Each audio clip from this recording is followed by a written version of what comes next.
ఆందోళ్ నియోజకవర్గం చౌటాకూర్ మండలం పోచంపల్లిలో మన్నే ఆత్మీయ సమావేశం ఏర్పాటు చేయడం జరిగింది.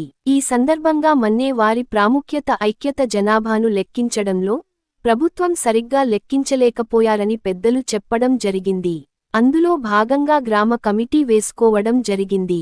ఈ కార్యక్రమంలో సభ్యులుగా మల్లేశం, నాగరత్నం, లక్ష్మణ్, యాదగిరి, సుధాకర్, ధనరాజ్, శంకర్, సుధాకర్, రంగయ్య, రాములు, శివకుమార్, శ్రీనివాస్, సతీష్, విక్షపతి, లింగం, గోపాల్, శ్రీనివాస్, యాదగిరి, సత్యనారాయణలను నియమించడం జరిగింది. ఈ సమావేశంలో బుధయ్య, వెంకట్, భీమ్రావు, బాలరాజు, శ్రీనివాస్ పాల్గొన్నారు. మనము చేసే ఈ కష్టానికి ఫలితంగా మనకు కొంత భూములు ఇవ్వడం జరిగింది. ఆ భూములు మనకు సహజంగా షేరి భూములు, మక్త భూములు, మన భూములు ఇట్లా అని చెప్పి కొన్ని భూములు ఉంటాయి. ఆ ఇవ్వడం జరిగింది. ఆ ఇచ్చేటటువంటి కొద్ది భూములలోనే మనకు ఉన్నటువంటిది కొంత వ్యవసాయం దీనిపైనే మనం ఆధారపడి ఉన్న వాళ్ళం అందరం కలిసి. ఈ క్రమంగా పెద్దగా ఉన్నతంగా మనము అభివృద్ధి చెందిన వాళ్ళం కాదు, మనము అభివృద్ధి చెందే దిశలో ఉన్నాం. కాబట్టి మనం ఏం చేయాలి? అభివృద్ధి చెందాలి.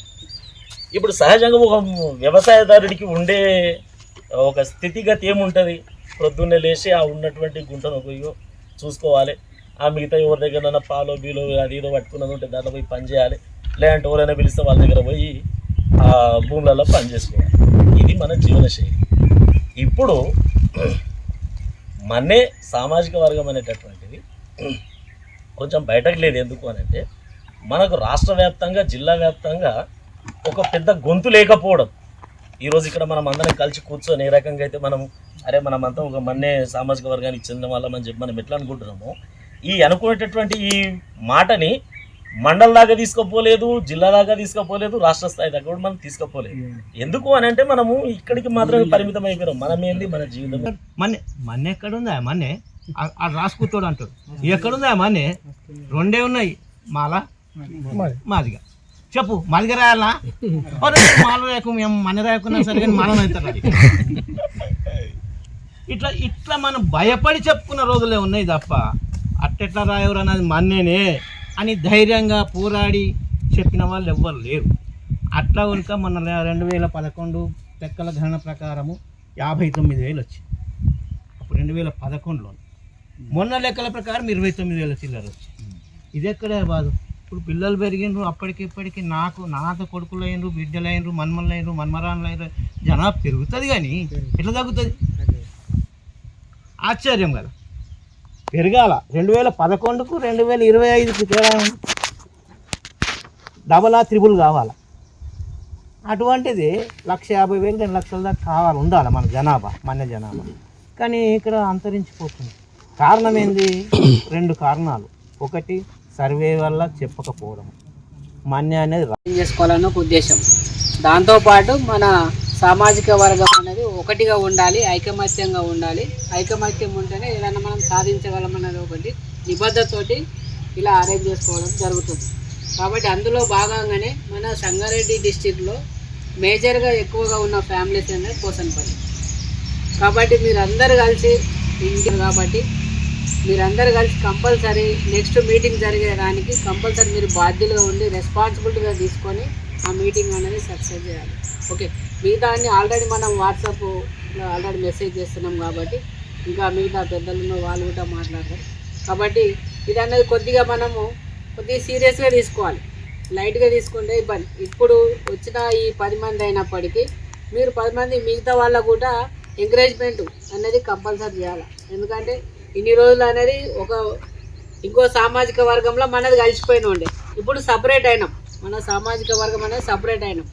ఒకవేళ మనము ఈ చైతన్యం లేకపోతే, ఒకవేళ ఈ రకంగా మనం కూడా ఒక యూనియన్ ఫామ్ లేకపోతే, మన వాయిస్ కూడా వినలేకపోతే మాత్రం మన ఫ్యామిలీస్ అనేది కనుమరుగయ్యే అవకాశం అనేది ఉంటుంది.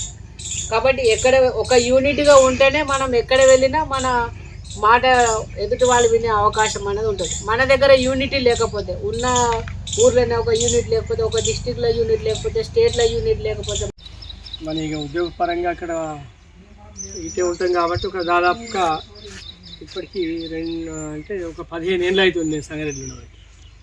ఒకటి నాకు ఇప్పుడని కాదు, చాలా రోజుల నుంచి అనిపిస్తుంది. ఎందుకంటే నేను కూడా మా స్టేట్ యూనియన్ లీడర్, అంటే మా ఎంప్లాయీస్ కాబట్టి అప్పుడు దాంట్లో ఇప్పుడు అందరు గుర్తుపడతారు కాబట్టి ఏదైనా ఉద్యమం జరుగుతుందంటే మాదిగలకు రెగ్యులర్గా జరుగుతాం. మనం ఎట్లాగో మాదిగ దండోరాలో పోలేం కాబట్టి మొన్న మహానాడు మీటింగ్లకి ఇక రెగ్యులర్గా మనం అదే అని తెలుసు కాబట్టి అందరూ పిలిచేవాళ్ళు. నేను వెళ్ళలేదు కానీ వెళ్ళడానికి బస్సుకు సంబంధించి ఖర్చులు అట్లా చాలాసార్లు మనం పంపించినాం. ఎందుకంటే సరే మనం ఎటుకాకుండా ఉన్నాం కాబట్టి. అప్పటి ఇంతకు మొదలు ABCD ఉండే, తమ్ముడు అన్నట్టు మనకు 4 గ్రూపులు ఉండే గతంలో 2000 సంవత్సరం. ఆ టైంలో ABCD వర్గీకరణ అప్పుడు అయింది. అప్పుడు మనది Cలోనే ఉంది, నెంబర్ 45 40 ఇట్లనే ఉన్నది, 45 ఉండే అప్పుడు, దాంట్లో Cలోనే ఉంది. కాకపోతే అప్పుడు ఆ టైంలో కూడా మన దగ్గర అయ్యరోలు ఉన్నది. ఉదాహరణ మన ఊర్లోనే అయ్యరోలు ఉండే, వాళ్ళది Dలో ఉండే. అంటే Dలో ఉంటే చాలా తక్కువ. సేమ్ ఇప్పుడు మనకిప్పుడు కొంతమంది ఏమనిపిస్తుంది అంటే అరే మన మన్య సంఘం తరపున వచ్చిన పెద్దలకు మన బంధువులకు అందరికీ కూడా పేరు పేరు నమస్కారం. ముఖ్యంగా కమ్మ సంఘము, రెడ్డి సంఘము, మాదిగ సంఘము, వెలమ సంఘము, అన్ని సంఘాలు వస్తున్నాయి, అన్ని ముందుకు పోతున్నాయి. మన సంఘం అనేది వెనకబడిపోతుంది. కారణం ఏందనేది మనం చూసుకోవాలి. ఎందుకంటే వాళ్ళు సామాజికంగా, ఆర్థికంగా అన్ని రకాలుగా ముందుకు పోయిన వాళ్ళు ఉన్నారు. అట్లనే మన విలేజ్ నుంచి మన సంఘాన్ని, అంటే మన ఊర్లోనే కాకుండా జిల్లా పరంగా కానీ రాష్ట్రపరంగా కానీ మనం కూడా సామాజికంగా పబ్లిక్లో మనం తెలవాలంటే మన భోజనాలను ఏ రకంగా పెట్టారో అక్కడ నుంచి మొదలవుతుంది. ఫస్ట్ వాళ్ళు 10 ఆటలు కోస్తే మనం ఒక్క ఆటనన్నా కోసుకోవాలి. వాళ్ళు 10 కళ్ళు సీసాలు పెడితే మనం ఒక్కసారి కళ్ళు సీసాలు మనకు తింటాం తాగుతాం కులం ఉన్నది మనకు. వాళ్ళు 10,000 పెడితే మనం 1000 రూపాయలైనా పెట్టాలి. వాళ్ళు 10 మీటింగ్లు పెట్టుకుని మనం ఒకటైనా పెట్టాలి. మనకు కూడా కులం ఉన్నది. వాళ్ళు 1,00,000 మంది ఉంటే మనం 10,000 మంది ఉన్నాం. కాబట్టి ప్రతి ఊరి నుంచి కూడా మనము ఒక ఐక్యత రావాలి. రాజకీయాలు చొప్పించొద్దు దీంట్లో. వ్యక్తిగతంగా రాజకీయంగా ఎవరం ఎక్కడ తిరిగినా అది అభ్యంతరం లేదు. ఆ సందర్భం వచ్చినప్పుడు వేషం కట్టుకున్నట్టు ఓలేషం అలా కట్టుకుంటా మార్చుకుంటాం, మూల పనాలు చేసుకుంటాం. నా పేరు భీమరావు సింగూరు. అయితే మనము ఈ మన్య సంఘం అనేది నర్సాపూర్లో మీటింగ్ అయింది. ఆ తర్వాత సంగారెడ్డిలో కూడా మనం కండక్ట్ చేసుకోవడం జరిగింది. ఈ మనకి ఎక్కువ గ్రాస్ రూట్ లెవెల్లో పోసనపల్లిలో చాలా ఉన్న 70-80 ఇండ్లు ఉన్నాయి. కానీ మనం ఈ ఊర్లో సమావేశమైనాం. అయితే మన ఈ సంఘం ఉద్దేశం ఏంది, మన కులం ఏంది, మన కులానికి కట్టుబాటు ఉండాలి, మనకు దానికి ఒక గుర్తింపు రావాలని మెయిన్. అన్నింటికీ ఉన్నాయి, అన్నిటికీ వేరే కులాలు మాల అని కానీ మాది కానీ అన్నింటికీ ఉన్నాయి. మరి మన దానికి ఎందుకు లేదు? ఇప్పుడు వస్తుంది, జీవో వచ్చింది, అది తీసుకోండి. సర్టిఫికేట్లు ఆల్రెడీ గ్రూప్లో కూడా చూసినాం. సో అది దానికి నేను ఈ కులము అని గర్వంగా చెప్పుకోవాలి. నువ్వు పుట్టిన దానికి నువ్వు చెప్పుకోలేకపోతున్నావు అంటే నిన్ను నువ్వు కించపరుచుకున్నట్లే నా ఉద్దేశం ప్రకారం. సో మళ్ళీ ఏంటంటే ఈ మన దగ్గర కూడా చాలా మంది ఉన్నాం పోసనపల్లిలో. నెక్స్ట్ టైంకి అయితే సరే అందరూ కొద్దిగా కోఆర్డినేట్ చేసుకొని వస్తే బాగుంటుంది. ఏమన్నా మన మధ్యలో ఏమన్నా స్పర్ధలు ఉండొచ్చు, ఏమన్నా మాటలు పట్టింపులు ఉన్నా ఏమున్నా, ఈ కులం అనేది దానికి సంఘం అనేది సంఘం